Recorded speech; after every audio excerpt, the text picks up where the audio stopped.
Good morning, Kagawad Joy TV. Nandito tayo sa isang kasama kabarangay natin na siya po ay marunong gumawa ng mga bisikleta. Mostly ginagawa po nila ay galing Japan. Ano po? Galing Japan. Tulad nito, yung bike na ito, dati pagdating dito hindi siya maganda, no? Tapos binabago na lang.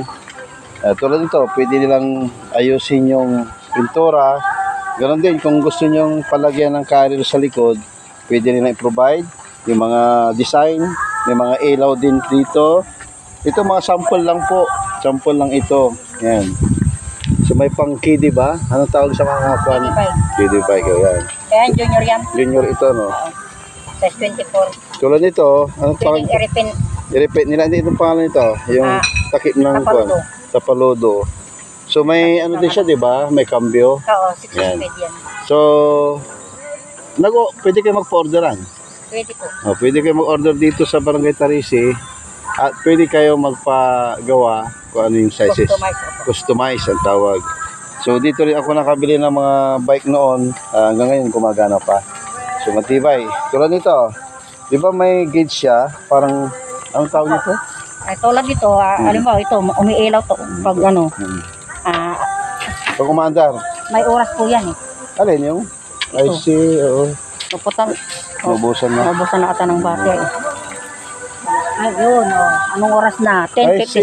10:56. Yan. Oo, imagine. Oh, may Pag oras yan. umaandar, tapos O, ano yung ilaw niya, yung ano niya, oras. so ang nagpapaandar hindi battery. May, yung, may battery maliit. Ito ang nagpapandar yung ilaw doon sa buhay niya. ba't nyo pa inapak para? Hindi, para magalaw yung ano ng I battery see. niya. Konektado rin dito sa Ayos pala, no? Opo.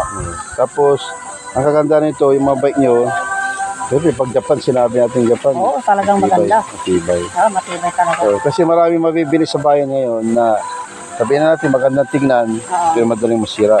So sila, talagang pag nagpa-customize kayo, wala, may nakita kayong gusto yung idagdag, kaya. Tulad ng mga ilaw sa likod, reflector. Alin yung? Ito. Ay, oo, iilaw din to. Pag binabike mo, umiilaw din yan. Yan ang maganda dyan. Yung iba walang stand, ano? Oo po. Pwede nang palagyan. Ito naman yung may carrier, pag bibili ka kumari. May ilaw din yan. May ilaw din. Ito, pag nagtinda ka ng pandesal, pwede ba ito? Gamitin? Pag gusto mo magtinda ng pandesal. Ice cream pala ito. Tapos ang preno ito, mostly, harap lang dalawa. Ay, Harap, likod likod. sa harap, likod. Ayun. Ito, anong tawag dito? Dynamo. Dynamo. Ay, di. Buha yan, buha. Ang dynamo kasi yung dito umano yung kanya. Ilaw. Ilaw, oo. Kasi ito, buha. Buha yan. Dito siya nagpo-produce. Opo. Ayun. So, yun. Pag interesado kayo mag-order, dito lang. Contact lang ako.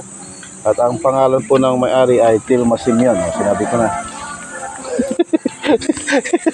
Sige, at least ano masabi nyo kung gusto nyo mag-order?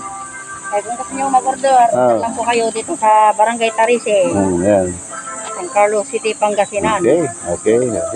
Ganun din ako, papagawa ako ng, pag nasira yung, maganda nito, pag binili mo yung bike sa kanila, gusto mong ipagawa uli, yan. Baka wala ka na masyadong gasusin, siguro yung na lang, kung gusto mong padagdag, yun na lang. So, bye-bye po. Kagawad Joy TV. Bye. God bless.